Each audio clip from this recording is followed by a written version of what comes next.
Bonjour à tous, bienvenue pour cette table ronde consacrée aux questions d'éducation. Avant de commencer, je voudrais vous rappeler que nous utilisons donc des traductions anglais et français aux canaux 9 et 10. So, if you want to use channel 9 and 10 for the translation. So I'm Nicolas Bocquet, I'm the research director at Institut Montaigne. Institut Montaigne is one of the founding think tanks, founding members of the Paris Peace Forum, and we have been very happy to see culture and education included in one of the 6 topics of this current edition. Education is very much at the heart of what we do at Institut Montaigne, and we believe that in a forum that is dedicated to peace, education being the same type of result and really the condition of peace, it made very much sense to have it as one of the main topic and one area where we are welcoming innovative projects in these topics. So I'm very happy to have this opportunity. Je suis désolé, je me trompe de langue. Je suis très heureux d'avoir cette possibilité d'animer cette table ronde, de vous accueillir. Monsieur le ministre, Mo Taiji, ministre de l'Éducation du Myanmar, nous sommes très heureux de vous accueillir aujourd'hui. Aifa Dia Alatia, de l'Humanity Education de Jordanie, Dr Ahmad Asna, de Ahmad bin Khalifa University, et enfin Delphine Dorsey, du projet Right to Education for All, basé à Londres. Très heureux de vous accueillir tous les quatre pour cette discussion qui va être à la fois très générale, qui nous donne un aperçu de différentes régions du monde où se posent ces défis et ces opportunités, en Asie, au Moyen-Orient, dans d'autres régions du monde, qui nous permettent aussi de couvrir l'ensemble de ces défis depuis l'enseignement primaire, qui est vraiment, je dirais, la base et la fondation de ce droit à l'éducation, jusqu'à l'enseignement supérieur, et avec différents modèles, éducation publique, éducation privée. On discutera de la manière dont ces différents modèles peuvent s'articuler. Peut-être pour commencer cette discussion, je voudrais vous demander à chacun, dans vos responsabilités, dans vos régions, dans vos pays, qu'est-ce que vous voyez comme étant les défis principaux qui sont ceux du domaine de l'éducation aujourd'hui, avec évidemment au Paris Peace Forum un regard particulier posé sur les questions de paix. Monsieur le ministre. Thank you very much. Yeah. In Myanmar, what we are facing, the big challenges in the education is access to education, inclusion, equity, and quality education, especially in the remote area. That's why we focus on the disadvantaged and marginalized areas. We invest a lot in education every year. Yeah. Even though we are investing in education a lot, what we are facing, the big challenges is the shortage of the qualified teachers. And then especially, we are facing the big challenges of the global learning crisis. Yeah?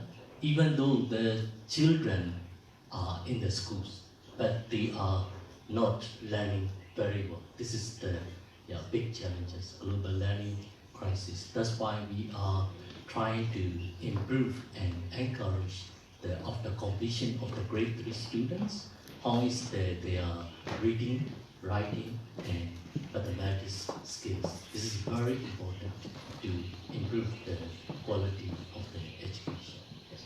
Thank you very much. Merci beaucoup. Madame Dialatia.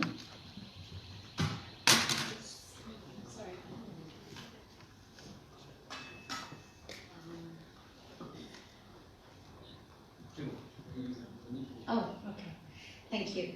I think when I look at the Arab world, I look at the challenge of, first of all, having scaled education, at least at primary and secondary level, over the past 70 years. And mass education or scaling actually takes its own toll on quality. I think Where we still have challenges is in the quality of the education we are providing. But I'm currently working in the post-secondary sector, and so when I talk about technical and vocational education and training, the challenges are actually, first of all, in quality and making sure that what skills and what education we give is relevant to the lives and the livelihoods of the students. But then it's about affordability, because quality doesn't come cheap. And the third is accessibility and making sure everyone gets to it. So quality, accessibility, and affordability, I think, are the top three in all the sectors except primary, where we have compulsory and free education for everyone. And so having struck milestones and being able to get over some of those challenges, we still remain with some others. And I think that's why we are taking an innovative approach to resolve those three in particular. And I can talk to those later. Absolument. Dr. Ahmad Asna? Thank you. I think I will approach the question from a different perspective. I think today most of our problems that we're trying to educate the students for are of a type of a multidisciplinary aspect, and they are really beyond only one discipline. If you take climate change, if you take cybersecurity, you will find issues around behavior, public policies, engineering, that all interlinked. And I think in order for us to be able to really prepare the graduate, to prepare the students for the world that they are living in, we need to really provide them with an education of a multidisciplinary, multidimensional type of an experience, that they can really approach the problem with depth in one field, but understanding also the different surrounding elements into it. The second point, which I think it also speaks to the conference we are at, which is peace, is really how we can build an educational system where you are locally relevant, because you are really need to deal with an issues, whether it's a market, whether it's a value of the country or the religion or the culture. You would like to preserve that culture, but at the same time you would like to prepare your students to be able to accept others, be able to get in dialogue, be able to work in a different society, in a different environment. I think there is no better place more than education, where providing that ability to be in a diversified environment, in a true global environment. Most of the universities and countries, when it comes to globalization, look into it from the number of faculty from a different nationality and number of students. I think this is beyond that. It is really being able to really understand others, find the right way of dialogue, because without that type of an education, the issue of the peace will always going to be hard to deal with. And I think we can speak about a different mode of education, if I may. There is one last thing that I would like to comment on, which is related to innovation in education, is do we really have a same education to every student, or should we really have more of a competency-based type of an education, where your starting point in your bachelor degree or in your schooling is different than mine, depending on the competency you're starting with and the goal you're trying to achieve. With all what's going on now, from a personalized medicine to personalized thing, I think we ought to look into how we can make the educational experience of the students more personalized, and whether the governments need to spend money on 4 years, for example, for every bachelor degree for each student, or some of them can finish in 2 years, the others might require 5, somebody would require 3, and what are really the entry point compared to the exit points, and how it is really linked into what you need to do in your life. Merci beaucoup. Delphine Dorsey, vous êtes active depuis de longues années dans le domaine de l'éducation. Vous travaillez en particulier sur la question de l'accès. Le ministre a évoqué cette question de la crise de l'apprentissage, le fait que l'accès massifié, enfin plus important à l'éducation, qui a été un des points de priorité ces dernières années, s'accompagne aussi d'une crise de la qualité de l'éducation qui est donnée. Quelle est votre analyse de ce point ? Je pense que ce que je voudrais souligner en réponse à cette question, c'est que, comme ça l'a été bien souligné, tout le monde n'a pas accès à l'éducation aujourd'hui. Et ça devrait être une priorité parce que l'éducation est essentielle pour le développement de la personne et de la société et de notre humanité. Quand on parle de qualité et d'accès, ceux qui n'ont pas accès, ce sont ceux qui en ont le plus besoin, les groupes les plus marginalisés, les filles qui sont déscolarisées, les migrants qui arrivent dans nos pays sans avoir forcément les langues adaptées à l'éducation, et les familles les plus pauvres. Et quand on parle de qualité, qu'est-ce que c'est que la qualité de l'éducation ? Il y a plusieurs niveaux de qualité. La qualité, elle peut être comprise de différentes formes. Quand on parle d'innovation, comment on s'assure que l'innovation va répondre aux besoins de tous les élèves. Donc comme vous mentionnez, l'innovation peut être adaptée justement aux besoins de chaque élève, mais elle peut aussi créer des inégalités. Et ce qu'on voit en ce moment se développer de plus en plus, c'est aussi une transformation de notre système éducatif, où on voit depuis quelques années l'éducation qui est un bien public se transformer dans certains cas en une commodité, en un bien marchand, notamment avec un accroissement des acteurs privés qui sont parfois des écoles commerciales, et où, encore une fois, on laisse à la marge les familles les plus pauvres. Et ça, je crois qu'aujourd'hui, c'est un grand défi pour nous tous, à l'heure où le monde change rapidement, où il y a des mouvements de population énormes, on parle d'innovation, mais on parle d'innovation pour qui ? De quel type de qualité, quel enseignement on va donner ? Parce que c'est pas juste d'apprendre à lire, à écrire, même si c'est essentiel pour naviguer dans la vie, c'est quel outils on va avoir aussi pour s'adapter au monde qui est en changement énorme, comment on va pouvoir répondre à la différence, à apprendre à vivre ensemble, et que l'éducation soit un instrument de paix. Et ça, c'est une vraie question aujourd'hui, et pour moi, le plus gros challenge, le plus grand défi, même si une question, c'est en effet qu'est-ce qu'on enseigne et qu'est-ce qu'on transmet, c'est le financement de l'éducation. On ne peut pas répondre à ces questions si on ne finance pas correctement l'éducation. Les États, ils sont en crise, il y a un manque financier pour l'éducation. Les raisons parmi lesquelles il y a un manque financier, c'est que il est important de lever plus d'impôts au niveau domestique, de manière juste et équitable, et y compris pour que les entreprises privées qui viennent notamment de nos pays riches payent aussi leurs taxes. Les dettes qui pèsent sur les États les empêchent de lever les fonds nécessaires pour financer leur système éducatif, y compris les mesures d'austérité. Et ça, c'est un vrai défi qu'on doit tous regarder aujourd'hui, parce que si on veut répondre à ces questions d'accès et de qualité, il faut qu'on mette les moyens nécessaires pour pouvoir y répondre. Merci beaucoup. Alors, je dirais le panorama est dressé, des grandes questions. On a la chance d'avoir, de vous avoir avec nous, avec des expériences extrêmement concrètes, extrêmement variées.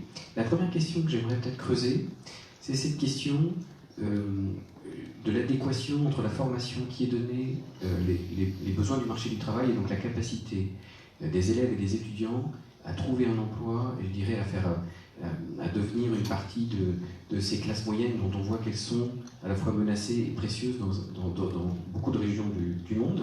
Alors je voudrais m'adresser à vous, Madame Dia Alatia, pour avoir un petit peu votre expérience que vous menez à l'Uminis Éducation, qui est donc en Jordanie, centrée sur la question de l'enseignement professionnel et de la manière, des différentes formations que vous donnez, des objectifs, de l'originalité des méthodes, pour permettre justement, en partant des publics qui sont souvent les publics les plus vulnérables, notamment les réfugiés, de leur donner les qualifications qui conviennent pour les emmener vers le marché du travail et vers la classe moyenne.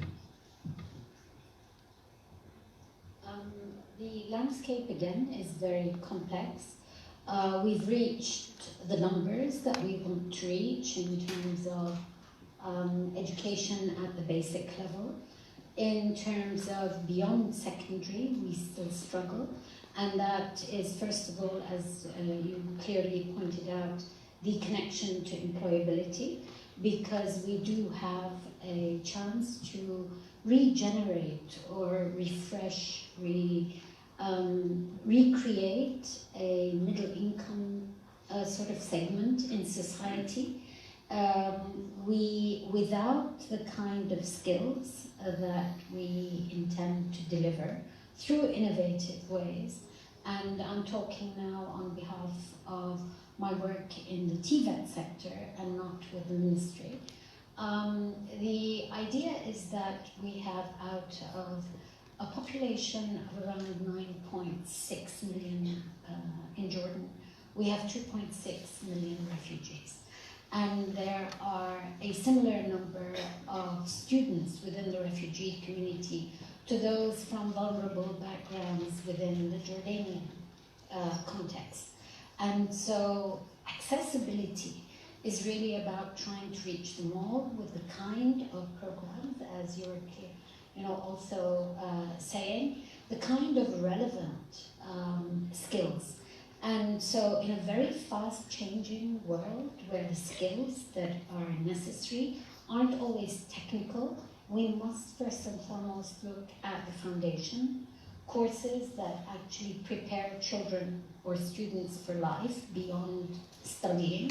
And then the technical aspect, we leave, in our model, we leave it to the industry and the best providers of content in the world. So in our School of Automotive Technology Engineering, we would partner, as we are now, with Bosch in Germany, and they deliver the content. What we make sure is that when we have students in the system, they are in mock employment circumstances. So for our hospitality, we have a mock hotel. For the automotive technology, we literally have a big garage where the students come and learn how to literally apply that content as soon as they get it. In the advanced technology school, we have a mock employment space that looks like Amazon or Expedia in Jordan itself. So it's about delivering skills that we already assess and we map through our engagement with the employers. I think that's the most important part, is that the employers, the industry is involved in telling us what is needed and how fast that changes. We are also then mandated to work with them on internships. Those internships also show them and us if anything is missing in that formation or the training or the education. And then over and above it, we then guarantee jobs. So those are typically the kinds of things that we need to do. However, having said that, inclusiveness means that we're getting people in who can't afford this quality education. It's expensive to do the things that I was talking about. And in order to get access to the most vulnerable groups, like the refugees, like vulnerable Jordanians from low-income families, we have come up with a few solutions.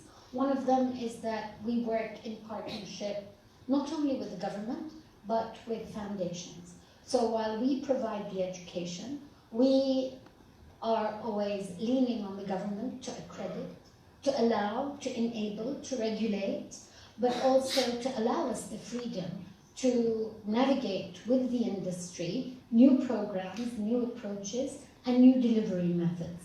So then, that's the government part, and the foundations don't actually support the company. What they do is they support the children through scholarships. And that way, it becomes affordable. The second part is that we look at very innovative ways of financing students. And in the Arab world, the concept of halal or religiously sanctioned interest-free student loans is very important. So we worked on that and we were able to get a product where the students actually pay the same as they would if they paid upfront. But this way they have the ability to pay around $100 a month, and that becomes more accessible for them, more affordable. And in terms of access, like I said, we are able to attract the students who can't afford it. In some ways, we need to be more creative using technology. So there is a problem when we need, let's say, students from Iraq who want to come and train with us. They would not be able, like a Jordanian student from Amman, to come every day. So our model is flexible blended, so that the students who come from other cities can come at the end of the week or every 2 weeks. The students who come from Iraq can come at the end of the year for a month and do their practical training, because with blended, one part of the education is delivered online and the other is delivered in person. So they can come at flexible times. However, that just means that the online component has to be very engaging. And that's where we become very creative and innovative. We use gamification, we use the kinds of engaging methods that allow students who don't all learn the same way academically to practice as they learn. And I think in many ways that's what's been done. We have 50% at the college, 50% of our students are refugees, 50% of them are Jordanians, 50% are women and 50% are men. And that's really, I have to give credit not only to us, but also to our donor foundations that also make that a deliverable. And of course, then the industry and the connection to employability. So we can be innovative. It's not like we can't, we can. I think it just takes, as you said, more money, but then you have to find a way around it to make it accessible to those who can't afford it. Merci beaucoup d'avoir pris le temps d'entrer dans le détail, parce que c'est important de voir comment on peut articuler, je dirais, une ambition très forte, une très grande souplesse et une très grande diversité de moyens. Monsieur le ministre, vous avez l'autre point de vue, vous avez le point de vue du régulateur, vous avez le point de vue de la puissance publique. Quelle est votre stratégie, justement, pour à la fois garder un objectif commun pour tout un système et en même temps avoir cette flexibilité suffisante pour créer de nouvelles modalités, avec notamment comme objectif cette employabilité et peut-être le développement de l'apprentissage comme étant un point important. Thank you. Yeah, for the employability, quality of the university is very important to improve the relevant competency of the students. Yeah? And DVET should be first-class education. Yeah? Most of the education system, DVET system, and then most of the youths, they don't want to go to the vocational trainings. Yeah. But the most important one is everyone must be educated and trained to meet the high-level skills, knowledge, and attitudes and values are very important. Due to the development of the today, especially automation technology, especially Internet of Things and artificial intelligence, big data, cloud computing. That's why it is not so easy for young generation. It is not easy to find the good jobs without high-level skills. This is very important. That's why lifelong learning opportunities with the emotional intelligence are crucial to improve the competency of the young generations. This is very important. And then technology can be used as a tool to improve the remembering skills and understanding skills of the students or learners. That's why this is we named this is high-tech learning. High-tech learning can improve the remembering, memorization, and understanding skills of the learners. But the most important one is the high-tech learning, hands-on training. But for the hands-on training, and then the teachers should be qualified, and they have the management skills in the classrooms for the effectively and efficiently use of the practical learning, high-tech learning, hands-on training. This is very important. High-tech learning can improve the application skills and analysis skills and evaluation skills, and the most important one is to find the good jobs, and then they need to have the innovation and creation skills. Those are very important.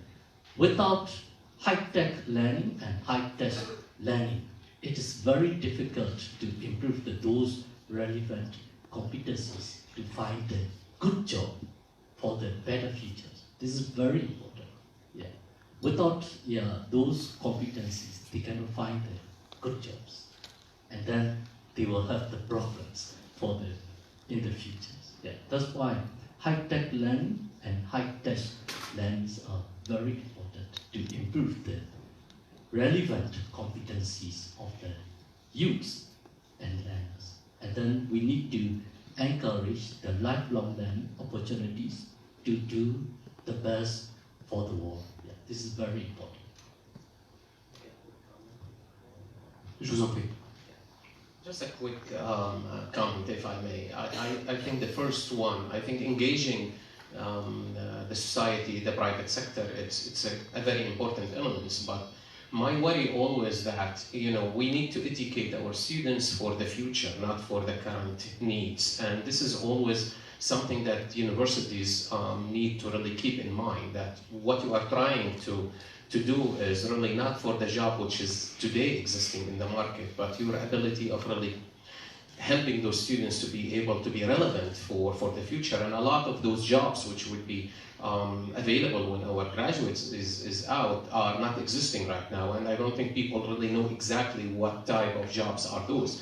So I think part of that education experience is giving them the ability to be, to stress again the long-life learning, but also have the skills of acquiring knowledge and being able to really advance your ability and adaptability and change career, if you would like. Because today is, if we go too much in really customizing our education toward a specific industry or a specific talent that currently exists in the job, what would happen is we will help the students in the next maybe few years, and then that students become again a person that we need to really re-uplift their skills and their capability down the road. So we need to keep this in mind when we are really speaking about how we can really match the market skills with our graduate. I think we found it's very important for us. The second point that I would like to touch base on, with the magnitude of the problem that we are facing now, whether on the level of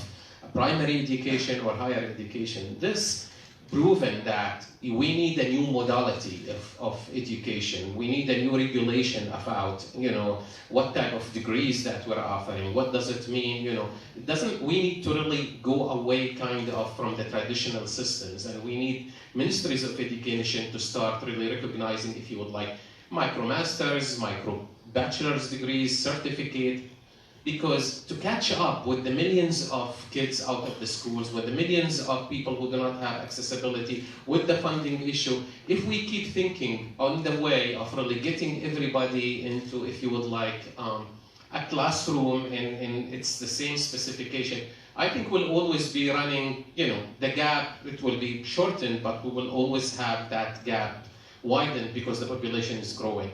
So we're calling within our university, what's trying to do is we're providing even for, not only for our students, we're providing different mode of education, like certification on a certain category. Like if you are really somebody who's like to pursue your work in sustainability, which is a big thing, we're providing you with 3 classes online that you can register into and end up getting a certificate that it is really being validated by not only the Ministry of Education but international bodies. Like, for example, if we're doing sport, we're getting FIFA on engaging to say, the material of managing mega sport event, the sustainability of sport event, this is what we want.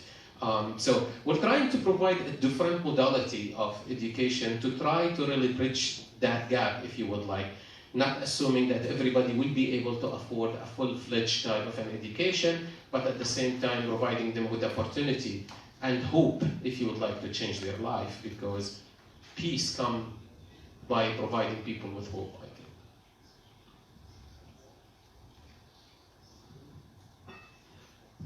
Merci beaucoup. Je crois qu'on est vraiment au cœur d'un des grands débats, qui est le débat des compétences. La nécessité d'aller chercher les étudiants, de leur donner des compétences concrètes pour les emmener vers le marché du travail. Et en même temps, la question qui est toujours là, c'est-à-dire dans quelle mesure est-ce que ces compétences qu'on leur donne ne vont pas être totalement transformées par la digitalisation, l'automatisation.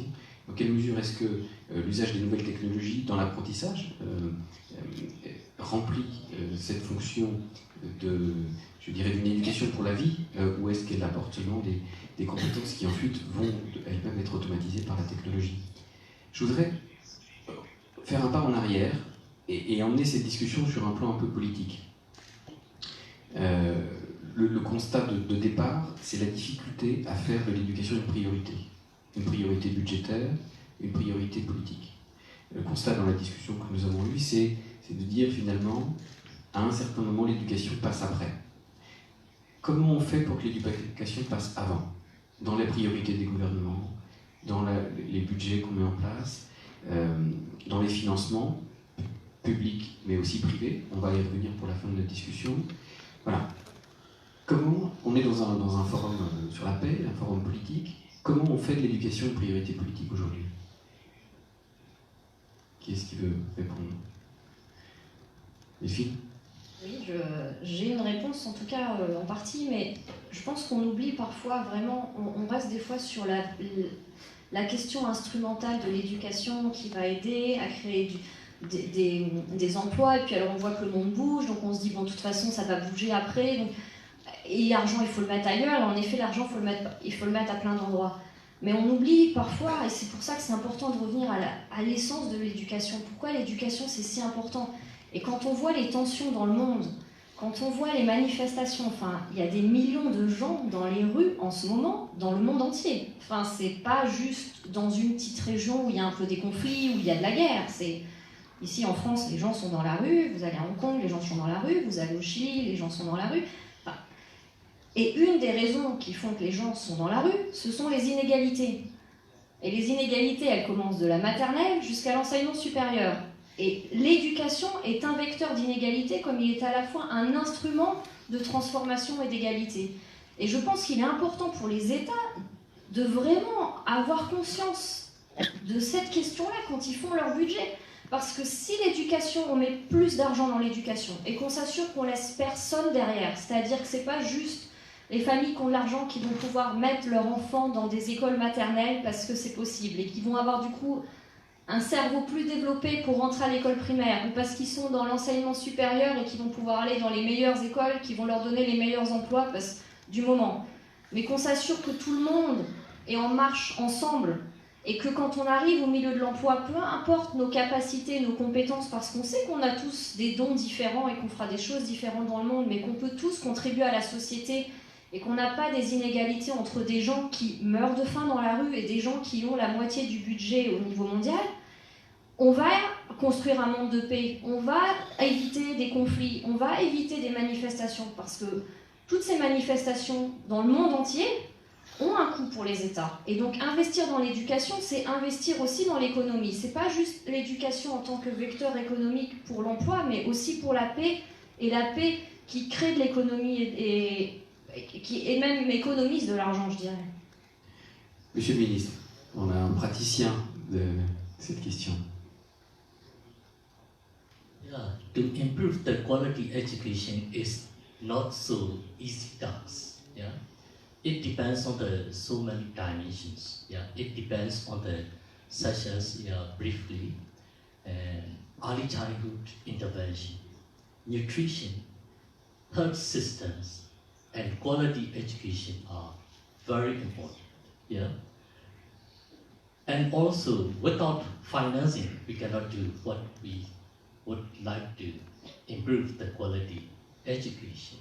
That's why quality education, and then there are so many dimensions, and then it is not so easy, and then but it depends mostly on the qualified teachers. Yeah, the qualified teachers, they can lead the students to share how to learn, how to learning to learn, and how to learn deeply, and how to learn, to meet those competency for the employer to find the good jobs. Yeah, that's why, for the quality educations, and then we need to work together, hands on hands, to improve the quality education. But in Myanmar, we are facing so many challenges, and then that's why we are strengthening existing education system, and we encourage the learning as a team, because we cannot stay alone. Yeah, we stay together, and then we need to work together. That's why we need to learn also. Learning together is also very important, and then we would like to transform also education system to the learning system. This is very important. Learning is the center of the quality education or ecosystem. This is very important.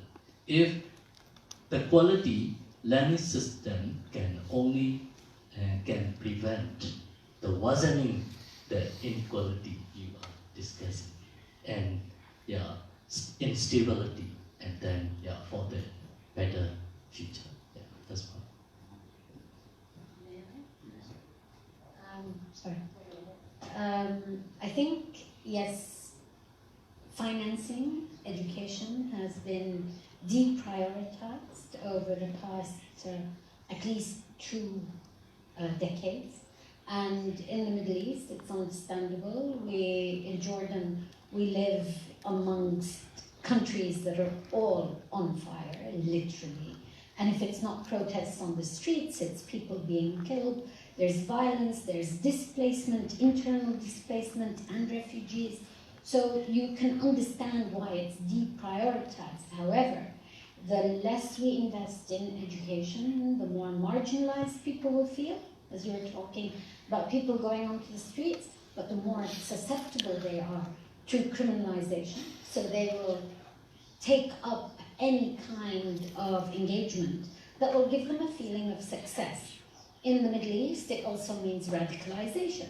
And we have many sort of groups that are waiting for these young people to feel despondent.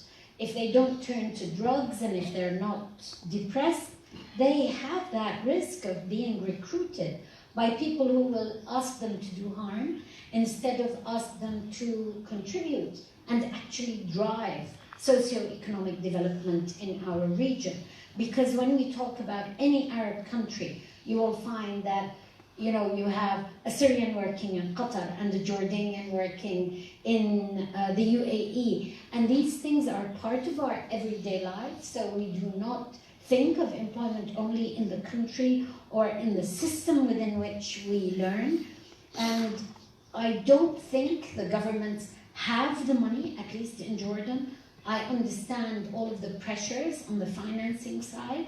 So I think, again, the success of all of our work will depend on the partnerships that we bring together. We have the London Compact, which actually committed Europe to at least financing and helping fund the education and other opportunities for the refugees, plus the vulnerable communities in which they themselves live. We, as I said, have been able to strike up some of the partnerships with foundations and with relevant content providers to allow us to succeed. So the financing has to come from very different sources. It can't just be the government. We can do more. Civil society wants to do better. And private companies have a vested interest. I have an interest in getting people out of the system who can contribute to the industries with which I am partnering. And when we were talking about the relevance of content, that's why I said, you can't be everything to everyone. So I will go to Bosch. It's their industry, it's the thing that keeps them going. They will keep their curricula up to date. They will actually provide us with the latest. It's the same with coding. You go and you look at somebody who codes for a living. They work in Seattle. They work with Amazon. They work with all of these big companies that need the technology, the developers. And then you go to the people who do the best cybersecurity courses. And you always partner with them because you can't be on top of everything in this very fast-paced, changing society. So I think these new partnerships bring also a big opportunity for us. So Bosch Germany has a vested interest in a lot of people in the area, in the region, servicing the new types of cars. They can't sell new cars if we don't offer the cadres, the people who will actually take care of those post-sale.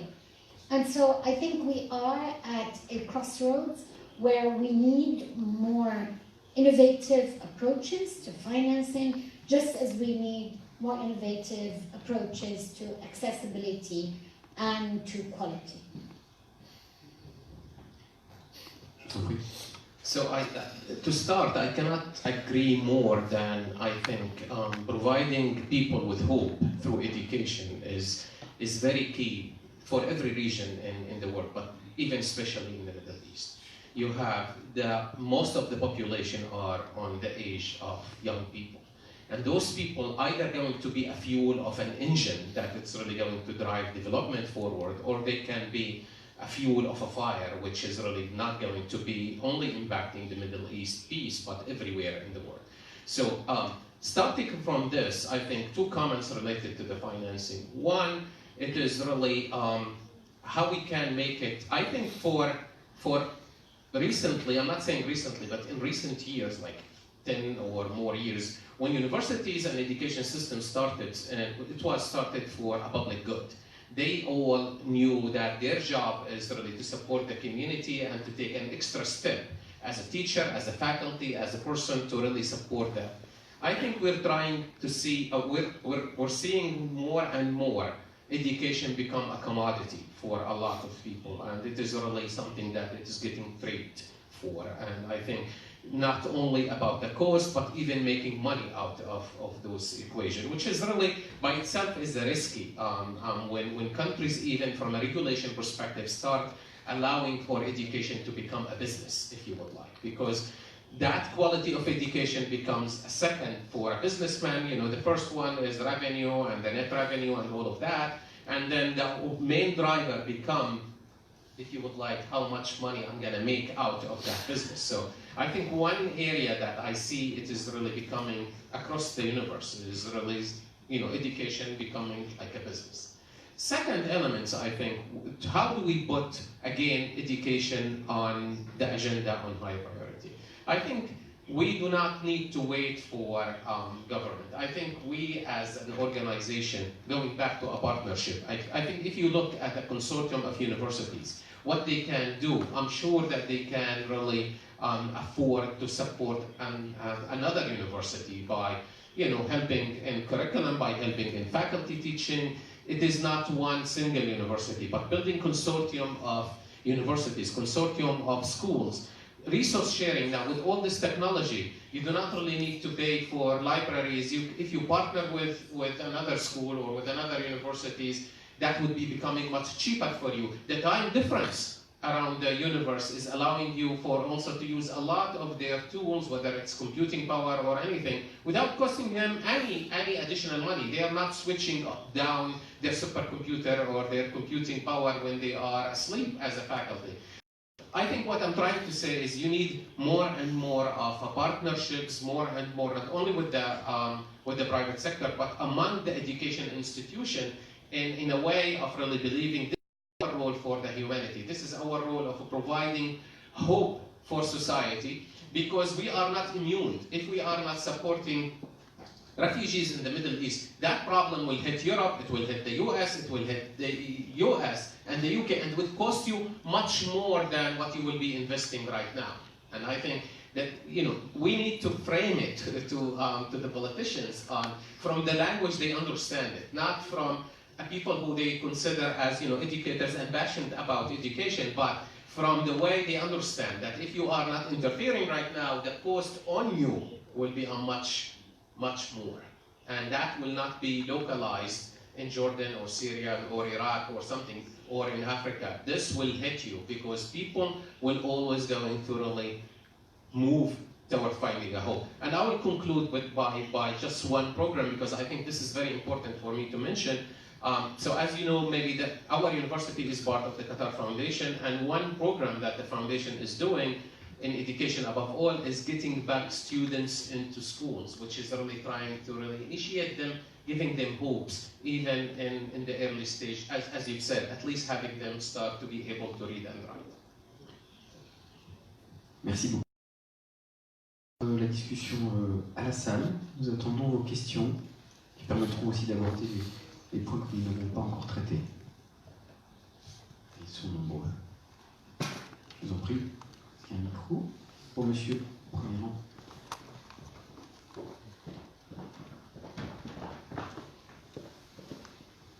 Thank you very much. The ambassador of Myanmar is based in Paris. And in fact, I'd like to conclude all the panelists for the presenting different perspectives. For instance, Madam Hyphen, at the end, you are asking about the support from the certain companies are afforded for education. That this is about future, so that they can probably buy good products. That is increasing the portability. This is a new perspective we learn about the education. But it can be that the comments rather than questions, because for instance, when I look at listen very carefully to Ms. Tafin Dosis, you talk about the people coming to the streets because of the inequality they are fighting against. Maybe it can be true in so many cases, but you mentioned about the case of the Hong Kong.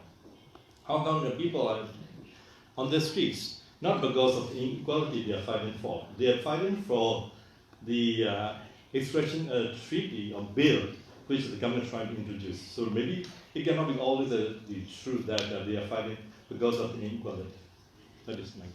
Thank you. Merci beaucoup. Peut-être on va prendre plusieurs remarques ou questions en même temps.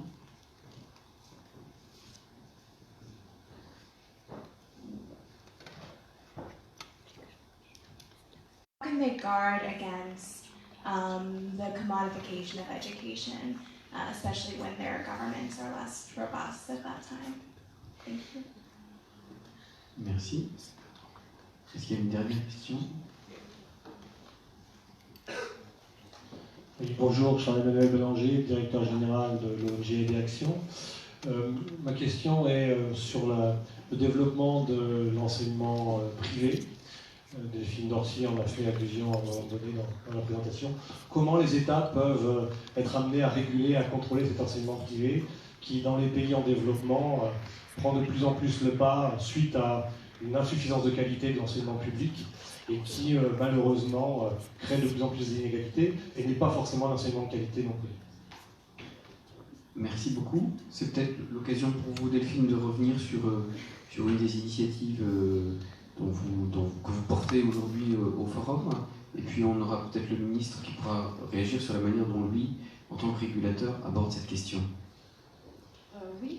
Donc en effet, la question de l'accroissement des acteurs privés dans l'éducation, de la commodification de l'éducation, qui va de pair aussi avec des systèmes publics qui sont déficients. c'est une réalité, les deux fonctionnent en même temps. Donc nous, on est venus ici pour porter un projet qui s'appelle les principes d'Abidjan. Peut-être certains d'entre vous en ont entendu parler.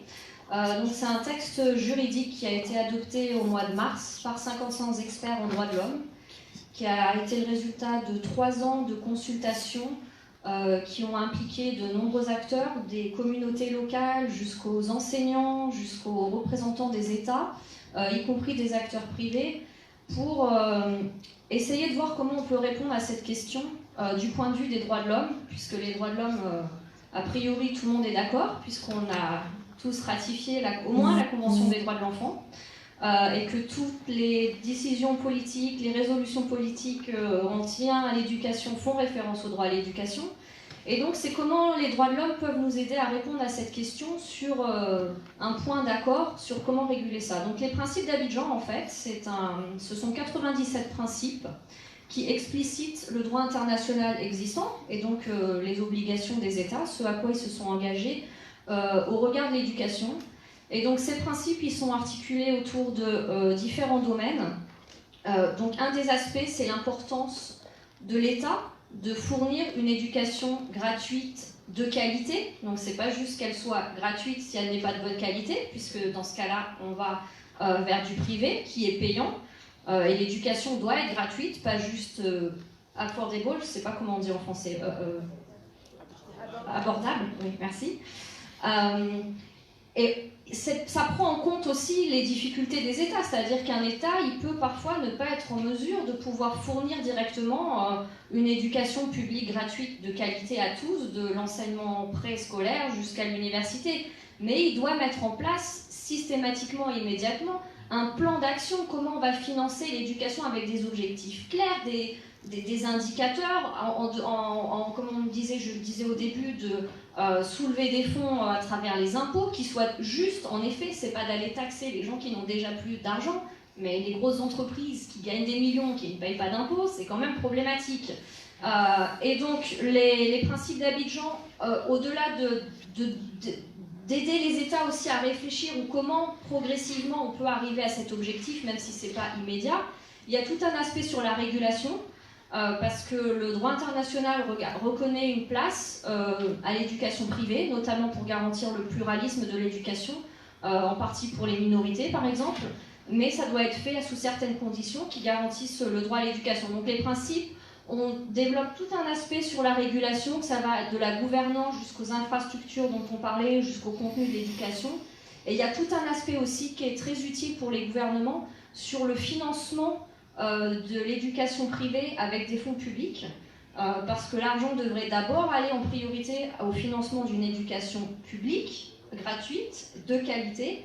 Et quand, dans certaines circonstances, il est nécessaire d'avoir recours au privé, ça peut arriver notamment dans les pays qui sont en difficulté après des conflits, où il y a des acteurs privés qui viennent pour pallier l'insuffisance temporaire de l'État, ça doit être fait sous certains critères. C'est pas juste chacun fait ce qu'il veut. En tout cas, si on veut suivre le droit international et s'assurer que le droit à l'éducation est respecté, notamment des critères de substance, financer des acteurs qui vont plutôt être sur des projets philanthropiques plutôt que des écoles commerciales qui font du business, avoir une possibilité pour l'État, quand il est prêt et plus solide, de pouvoir reprendre le contrôle de son éducation et petit à petit que des acteurs privés se désengagent. Il y a tout un panel de principes à suivre qui permettent que l'éducation soit renforcée et que les acteurs privés viennent contribuer à la réalisation du droit à l'éducation et pas à affecter le droit à l'éducation, ce qu'on peut voir en ce moment dans un certain nombre de pays où ça exacerbe les inégalités et ne répond pas toujours à la qualité de l'éducation.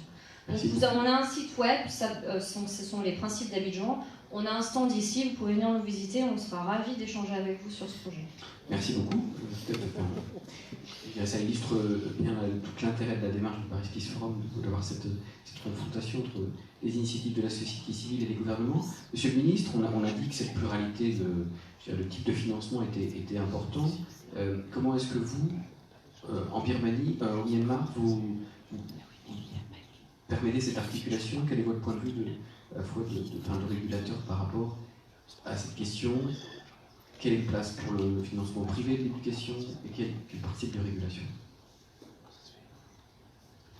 Yeah, private sector participation and involvement is very important. Yeah, but we need to working together to improve the cooperation and collaboration to improve the quality education. That's why we encourage the private education institutions in Myanmar, but now we are drafting the private school laws, and then we would like to regulate on the quality assurance and accreditation for the not only private education institutions, but also public institutions are also very important to improve the quality education. That's why regulatory on quality assurance and accreditation is very important. Merci. Call me optimistic, but I always see opportunities. On a le droit d'être optimiste. And I think we need to. Not just the right, I think we need it. I cannot see that it's anything but a win-win situation. If government is happy to regulate more rigorously and allow the private sector to deliver within the quality assurance and within the regulatory framework, I think what you can have is the partnerships where, let's say, with our program to do hospitality training, okay? Hotel management. And if we have 5 different levels, and some of the TVET centers that the government runs are floundering, and we know that the industry needs 5,000 people by 2021 to work in this sector. I can't see anything wrong with them asking us for our curriculum to be put into 1 or 2 centers where then their teachers, their trainers, become also adept at the kind of delivery that we're offering, and then they take it forward. At the moment, they don't have the funds, fine. What you do is you put all your resources into the regulation, you put the resources into quality assurance, and you allow somebody to work while you get your act together. If they are now struggling with 1 million challenges, and they are, I can assure you they're coming to us now, because what they want to see is a successful model. Already the commodification of of education as a whole has already become a problem in Jordan. And it is, in effect, making that gap between the rich and the poor, between those who have access to quality and those who don't, it's getting bigger. So yes, they need to step up to that challenge, but I don't think they need to stop the good schools, the good universities, the good colleges. If it's an ATM machine, so it's a university where people come, they pay their fees, and in the end get nothing, and do not get any kind of anything to show for the quality of education they're providing, they have every right to say, you have 3 years by which you have to get to 1, 2, 3. Put targets, put objectives, but if you don't have the money, at least save your resources and make sure that you let those private players do it right. Make each one of them adopt a center, adopt a school. It can work. Our young people, I'm not young, but everybody I know who's a millennial or a little older or a little younger, really they are social entrepreneurs. They want to do good. They want to see a better society around them because they understand that it's not just social justice. What's good for all of us is good for one. It's the 3 musketeers. All for one and one for all. We all win. And I think these are opportunities we just aren't availing ourselves of. Merci beaucoup. Docteur Asna, je crois que le mot de la fin vous revient. Il nous reste 1 minute.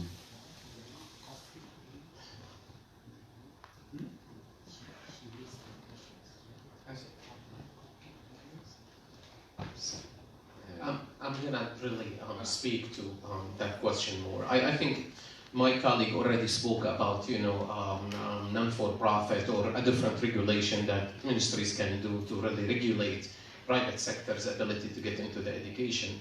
So I will maybe touch base on how we can protect countries after conflict from really being subject to the commodity.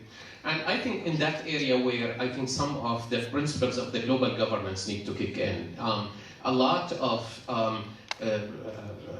global governance principles to related to a lot of other elements within the globe is being regulated, whether it is really in the area of economy, in the area of trades, and a lot of other areas. I think education, it's still really, there is no kind of, if you would like, that clear indications from a global governance perspective from UN or others about how those things really get into different countries. And I think this is one area we need to push forward on how do you protect education in conflict zone, post-conflict zone, how do you deal with those people who are functioning, what you are entitled for, what you cannot really make money out of it, for example, as a global governance regulation. But the other elements, I think it is really encouraging more and more of really the educators themselves, universities to take their roles and really get into the field and really act, because humanity and teaching and making